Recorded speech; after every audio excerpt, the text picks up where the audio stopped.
A man named David sets out to drive through a city that has been completely swallowed by a brutal snowstorm. The streets are nearly invisible under layers of white, and official warnings have already shut down all travel. It's the kind of weather where common sense says, stay home. But David decides otherwise, and continues forward anyway. Cutting through the storm, he eventually pulls into a small roadside restaurant run by a woman named Anna. The place feels frozen in time, empty tables, dim lighting, and an eerie silence that only bad weather can create. Most people have already locked themselves indoors, and even the staff have disappeared for the day. Anna herself looks like she was about to leave too.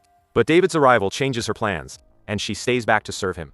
At first glance, everything seems ordinary.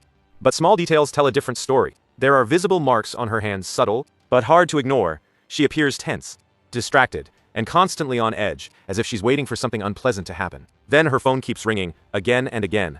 Before long, her fear becomes clear. A car pulls up outside. The moment Anna sees it, her expression shifts: panic, recognition, dread. A man stumbles out of the vehicle and storms into the restaurant. Vincent, loud, drunk, unstable. He doesn't waste a second before lashing out at Anna, demanding to know why she's been avoiding his calls and insisting on seeing their daughter. We quickly learn the history behind this chaos. Vincent is Anna's ex-husband, and his drinking has destroyed more than just their relationship. Because of his behavior, the court has restricted him from seeing their daughter until he proves he can control himself. But Vincent isn't here to listen. He's here to confront. The argument escalates fast, filling the quiet restaurant with anger and tension. That's when David, who has been silently observing, finally steps in and tells Vincent to stop. It only fuels the fire. Vincent turns his rage toward David, pushing the situation toward violence. He gets in his face, tries to provoke him, even spits on David's food and orders him to eat it, an act meant to humiliate and break him. But David doesn't react the way Vincent expects. He stays calm, almost disturbingly calm. Instead of anger, David gives him a reality check. He tells Vincent he has only two paths in front of him: continue this outburst and likely end up in jail, which would push his daughter further away, or walk out of here, sober up, and actually become the father she needs. It's not a threat. It's a choice laid out clearly, almost like a mirror Vincent can't avoid looking into. For a moment, something shifts in Vincent. The weight of consequences finally lands. And without another word, he leaves. The moment he's gone, the atmosphere in the restaurant changes instantly, like someone opened a window in a suffocating room. Anna, visibly shaken, finally exhales. Grateful doesn't even begin to cover how she feels toward David. Not just for stepping in, but for doing it without aggression, without fear, and without making the situation worse. With the storm still raging outside, the two end up sitting together, talking. In that quiet after the chaos, Anna begins to open up a little more, and she learns something unexpected: David is married. Just when it seems the confrontation is finally over, Vincent isn't ready to let it end so easily. As he drives away, he deliberately smashes David's side mirror, almost as if he wants to leave behind one final warning. Most people would explode with anger after something like that, but David is different. Instead of chasing Vincent or starting another fight, he quietly pulls out a roll of adhesive tape, secures the damaged mirror as best as he can, and calmly continues his journey. His patience almost feels unbelievable. Outside, nature is becoming just as dangerous as Vincent. The snowstorm grows fiercer with every passing mile, while freezing rain batters the windshield, making the road almost impossible to see. Every kilometer forward now feels like a gamble. After driving for a while, another problem appears: David's fuel tank is nearly empty. With no choice, he pulls into a lonely gas station to refill. Unfortunately for him, fate has another unpleasant surprise waiting. Vincent drives past the station at that exact moment. The anger from the restaurant clearly hasn't faded. The moment he notices David, it looks like he's about to start another confrontation. But before he can make a move, flashing police lights enter the gas station. A patrol car pulls in, forcing Vincent to abandon whatever reckless idea he had in mind. David finishes refueling without wasting a second and gets back on the road. He probably believes the worst is over.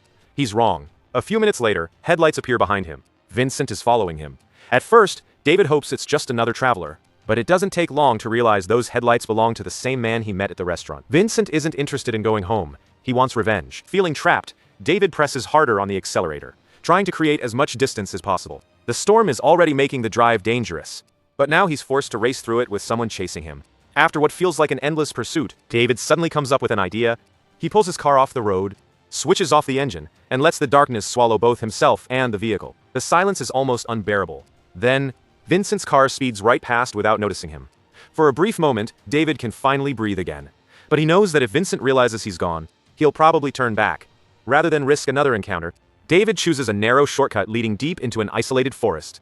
On paper, it seems like the perfect escape. In reality, it's the worst decision he could have made. The road is buried beneath snow and covered with invisible ice. Every turn becomes more dangerous than the last, while the blizzard keeps stealing what little visibility remains. Then disaster strikes. The tires lose their grip. The steering wheel becomes useless. Within seconds, the car skids uncontrollably off the road before crashing into a snowbank, leaving the vehicle tilted helplessly to one side. David immediately tries restarting the car and pressing the accelerator, hoping brute force will free it. But the wheels only spin deeper into the snow. Running out of options, he steps into the freezing storm and desperately begins digging the snow away with his bare hands. The icy wind bites through his gloves, and within minutes his fingers become so numb that he can barely move them. Forced back inside, he switches on the heater just to stop himself from freezing. Now the terrifying reality sinks in. He's stranded. There is no phone signal, no passing traffic, no way to call for help. With the government already banning travel because of the storm, the chances of another vehicle using this isolated road are painfully small. David realizes rescue may not come anytime soon. Determined to conserve every bit of power, he turns off the engine and saves the remaining battery. With nothing else he can do, he lights a cigarette, leans back in the driver's seat, and slowly drifts off to sleep, completely unaware that his nightmare is only beginning. As dawn finally breaks, David is jolted awake by a terrifying sound. Something outside the car is growling. Whatever it is, it's close enough to remind him that he isn't alone in this frozen wilderness. He cautiously looks through the windows, but the thick snow and poor visibility reveal almost nothing. Taking a step outside could mean coming face to face with a wild predator, so David stays exactly where he is. Now another problem begins to take over. His food is gone, his water is gone, and rescue is nowhere in sight. With every passing hour, survival becomes less about escaping and more about enduring. His situation grows so desperate that he even starts saving his own urine, preparing for the possibility that he may have nothing left to drink. It's an uncomfortable reminder of just how quickly civilization disappears when nature takes control. Looking around, David notices another frightening reality. Snow continues piling up over the stranded vehicle. If this keeps happening, the car could eventually disappear beneath the snow, making it almost impossible for rescuers to spot. Waiting is no longer an option. Determined to find help himself, David searches the surrounding landscape with a pair of binoculars. After scanning the endless white wilderness, he notices something that sparks a little hope, a thin column of smoke rising far off in the distance. Where there's smoke, there might be people, and where there are people, there might still be a chance to survive. Believing it's his only opportunity, David prepares to leave the safety of the car. But then, the movie drops its biggest twist yet. Before stepping outside, David opens the trunk. Inside lies Anna. Her hands are bound, her mouth is gagged. She's been locked inside the car this entire time. In an instant, everything we thought we knew about David falls apart. The calm, polite stranger who defended Anna at the restaurant was hiding a terrifying secret all along. He wasn't her protector. He was her kidnapper. David coldly warns Anna not to attempt an escape before shutting the trunk and walking into the snow. The second he's out of sight, Anna refuses to give up.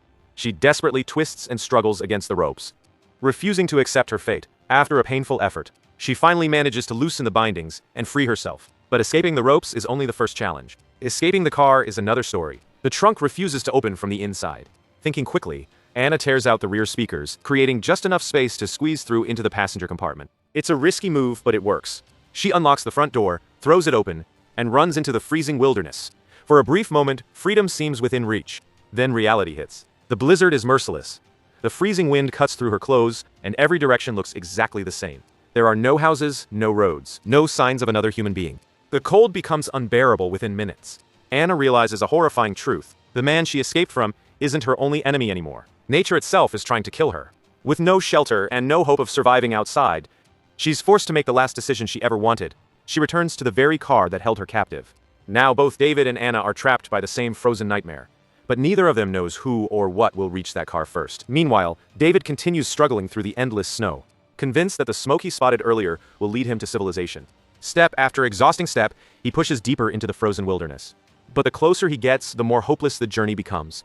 There are no houses, no people, not even a single bar of phone signal. It slowly dawns on him that he may have chased nothing more than an illusion. Accepting defeat, David turns around to head back toward the car. But fate delivers another cruel blow. Without warning, the ground beneath him gives way. He crashes into a concealed pit, hidden beneath the snow, and the impact is devastating. A sickening crack echoes through the silence as his leg snaps instantly. The pain is unbearable. Blood begins soaking into the snow, and standing up is no longer possible. For a moment, it seems this is where his story will end. But David refuses to surrender. Using nothing but his arms, he painfully drags himself across the frozen ground, inch by inch, determined to reach the only shelter he has left. Back at the stranded car, Anna isn't sitting still either. Knowing every second matters, she searches through every compartment, hoping to discover something that could help her survive or defend herself. The search yields only two useful items, a roll of adhesive tape and a bottle of chloroform. Not much, but in desperate situations, even the smallest advantage can become a lifesaver. After what feels like an eternity, David finally crawls back to the vehicle, exhausted and barely conscious. He climbs inside without realizing Anna is hiding silently behind him. He tears open his pant leg to inspect the injury. The sight is horrifying. The broken bone has pushed through his skin. Even David, who has remained calm through almost everything, can't hold back a scream, knowing he has to stop the blood loss somehow. He tightly wraps a wire around his injured leg, creating a crude tourniquet. It doesn't heal the fracture, but it slows the bleeding enough to keep him alive. As he reaches over to switch on the heater, something immediately feels wrong. The car has been disturbed. His eyes dart around the interior. Anna escaped. He instinctively reaches for his knife, but she's already one step ahead. She lunges from the back seat and slams the chloroform-soaked cloth over his face. David struggles for only a few seconds before his body goes limp. Darkness takes over. Inside his unconscious mind, David experiences another disturbing vision. He finds himself standing in a silent, snow-covered forest. Before him lies the enormous body of a mysterious antlered creature. Its lifeless form dominates the landscape, while David notices something even more disturbing. His own hands are drenched in blood. Before he can understand what any of it means, he wakes up with a violent gasp. This time, the situation has completely reversed. His wrists are tightly bound with adhesive tape, and his neck has been secured against the driver's seat. The hunter has become the prisoner. Anna presses a knife against his throat and demands answers. Where is she? Where has he taken her? And where is his phone? David calmly admits that the phone is gone. He threw it away long ago. As for their location, he claims he genuinely has no idea anymore. The storm made him lose his sense of direction, leaving both of them stranded. Anna refuses to believe she's been missing without anyone noticing. She insists her mother must have alerted the police by now. David quietly shatters that hope. Before destroying her phone, he sent a message pretending to be Anna, telling her mother she had gone with Vincent. Hearing that, Anna's face fills with horror. She quickly searches David's pockets, taking both his wallet and his phone. But no matter how many times she checks, still no signal. David points out the obvious truth. As much as Anna hates him, they're now trapped inside the same prison. Without the car's heater, the freezing temperatures will eventually kill both of them. Reluctantly, Anna realizes he's right. She switches the heater off to preserve the battery, knowing they may need every remaining bit of power later. While searching through David's wallet, another disturbing discovery comes to light. Several identification cards. Different names. Different identities. It's clear David has spent years living behind fake personas, disappearing whenever necessary and becoming someone else entirely. Anna stares at him with disgust. You should have killed me when you had the chance, she says. David's answer is surprisingly calm. I had something else planned. Then he asks a question that instantly changes the mood. What if someone hurt your daughter, Ella? Before he can continue, Anna presses the knife firmly against his throat, warning him never to say her daughter's name again. David doesn't resist. Instead, he begins talking about human nature itself. According to him, taking a life is terrifying the first time. But after crossing that line, some people stop feeling guilt altogether. Eventually, violence can become frighteningly normal. Whether he's manipulating Anna or revealing his own twisted beliefs is impossible to tell. Hours later, exhaustion finally catches up with her. She removes the child's safety seat from inside the car and throws it outside to create enough room to lie down. Before closing her eyes, she places the chloroform over David's face once more, making sure he won't wake while she sleeps. Once again, David falls into the same nightmare. The endless snow, the blood-covered hands, the gigantic antlered creature. But this time, a towering shadow slowly appears before him, silently watching from the darkness. David suddenly wakes with a start. The driver's door is open. Anna has stepped outside for only a moment. Despite being tied up, David somehow manages to reach the keys and locks every door from the inside, trapping Anna outside in the deadly cold. It seems like he's finally regained control, but Anna refuses to become another victim. Realizing she'll freeze to death within minutes, she grabs the discarded child's seat and smashes one of the side windows. Glass explodes across the snow as she climbs back into the vehicle. Her escape saves her life, but creates another problem. The shattered window allows freezing air to pour inside, turning the car into an icebox. Furious, Anna wraps the seatbelt around David's neck and nearly strangles him. At the last second, she stops. If David dies now, or if the cold keeps flooding inside, they'll both lose any chance of surviving. Swallowing her anger, she grabs the adhesive tape she found earlier and seals the broken window as best she can, realizing that survival has become more important than revenge, at least for now.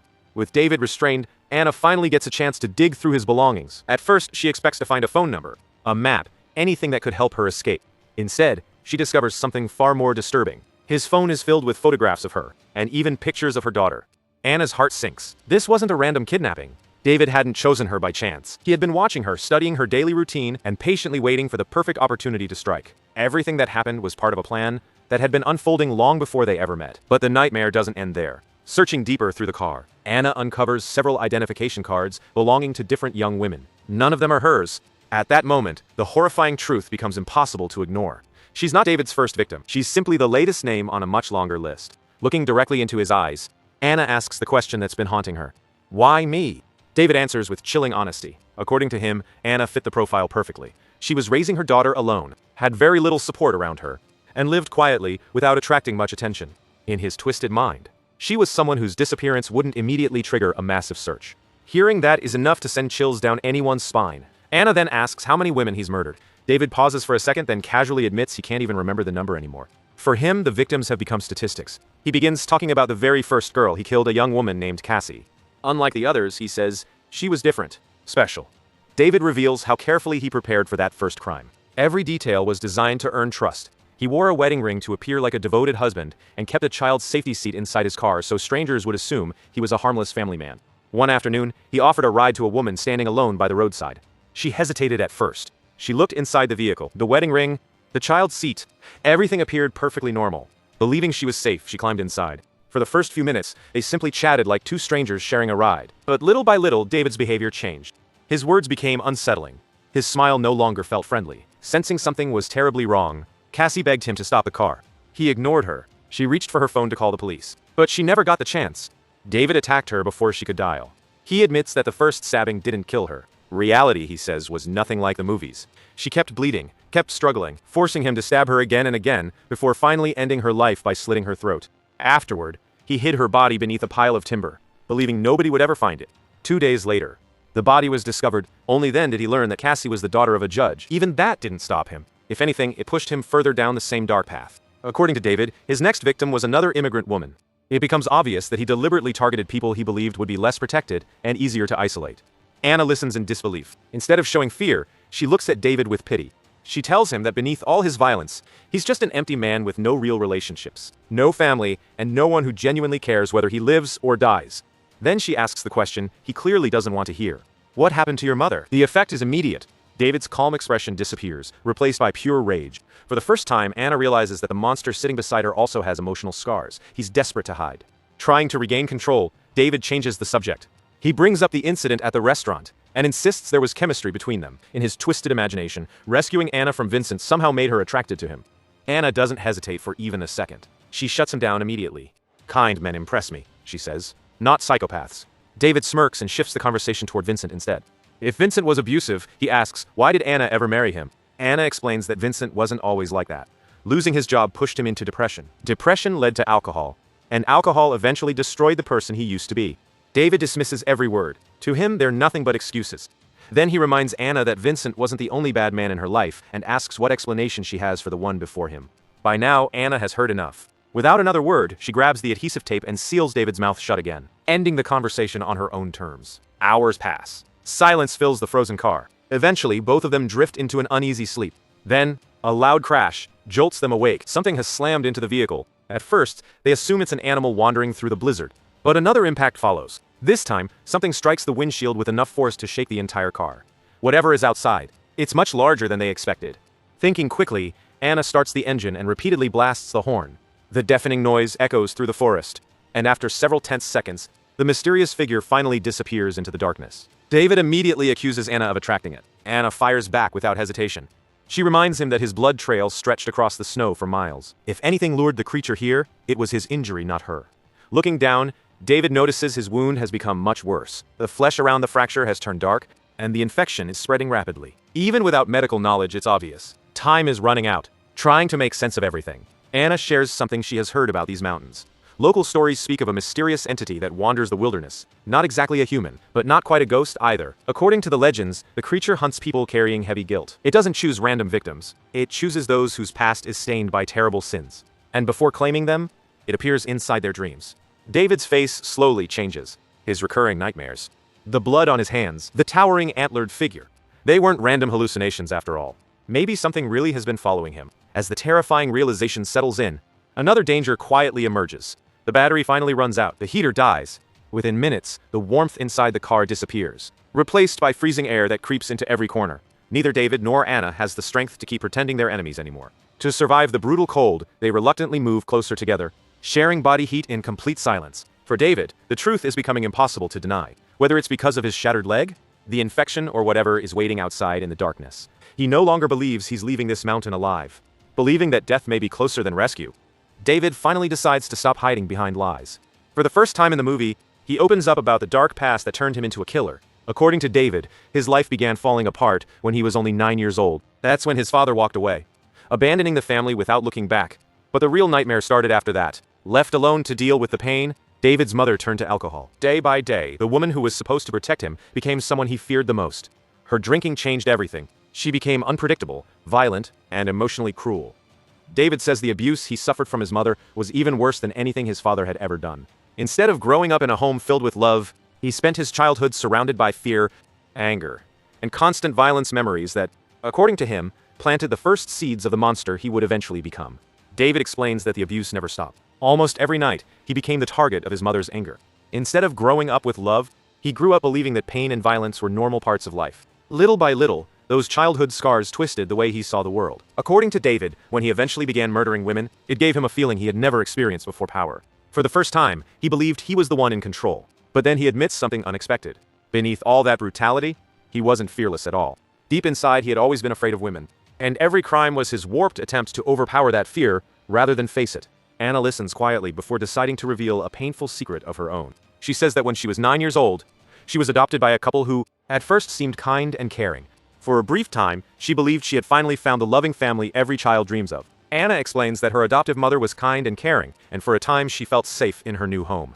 However, as she grew older, her adoptive father began behaving in ways that made her deeply uncomfortable, and those actions eventually turned into repeated abuse. Out of fear and confusion, she kept everything to herself for years, silently enduring what was happening.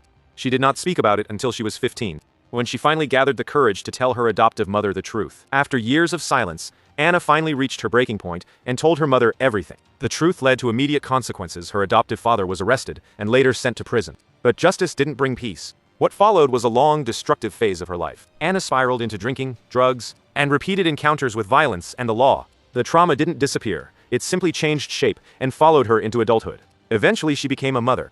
She says that whatever happened to her, she always tried to give her daughter, Ella, something she never truly had herself: love, stability, and kindness. But when she looks at David, she makes one thing very clear: none of his explanations or excuses can erase what he has done. The lives he took are gone forever. At this point, Anna believes David has given up. His body is weak, his voice calmer, and she assumes he is quietly accepting death. But she is wrong. While continuing the conversation, David subtly frees one of his hands. In a sudden burst of violence, he turns on her and tries to strangle her. Anna fights back with everything she has, but David's strength overwhelms her. He tells her she should have ended his life when she had the chance. Then he reveals something even darker. He confesses that he killed his own mother 10 years ago, and now, if he survives, he plans to do something special with Anna before returning to find her daughter Ella. Hearing this, Anna's panic turns into desperation as she struggles harder than ever. Then, without warning, the car door swings open. Outside, through the storm, David sees it again: the towering antlered figure that has haunted their journey from the beginning. The same presence Anna once warned him about. And now, it is here. In the chaos, Anna tries to crawl toward the back seat.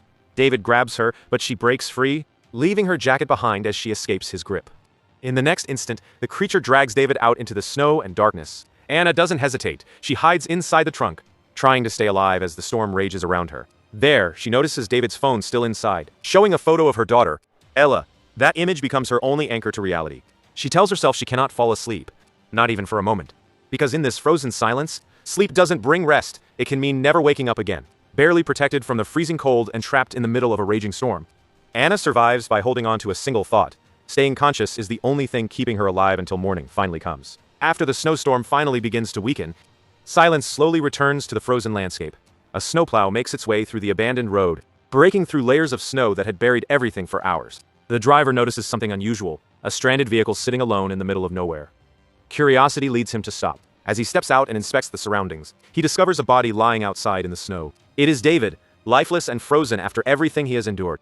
The driver then turns his attention to the car, checking inside for any signs of passengers. At first glance, the vehicle appears empty, but something feels off. He walks toward the back and opens the trunk. Inside, he finds Anna, barely conscious, weakened by the extreme cold and exhaustion. She is still alive, but just barely. Realizing the urgency of the situation, the driver quickly calls for help and pulls her out of the freezing compartment. Within moments, Anna is finally rescued from the nightmare that had trapped her in the storm. After everything she survived, she is taken to safety just in time. Thanks for watching till the end.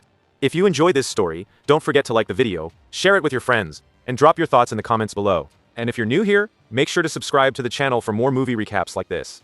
Your support really helps the channel grow. See you in the next video.